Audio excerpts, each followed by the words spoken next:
Man kan sige det sådan, jeg har tit undret mig over, at man kunne læse sådan en FN-rapport, at der faktisk i dag bliver flyttet flere kvinder fra Østeuropa og fra Asien til at arbejde i sexindustrien i Vesteuropa, end man flyttede slaver fra Afrika til bomuldsmarkerne i USA.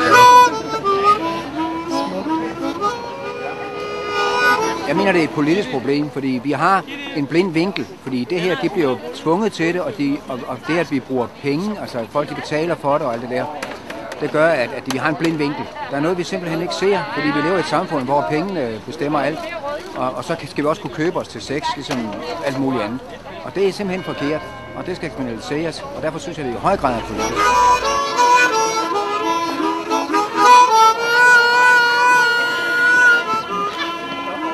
Altså, erfaringerne fra Sverige er, at det faktisk hjælper en del.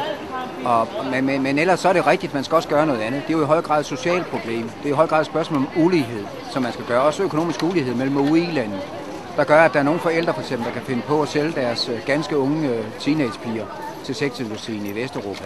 Så vi skal have gjort noget ved uligheden i verden, og vi skal have gjort noget ved de sociale forhold, der skaber prostitution, også her i landet.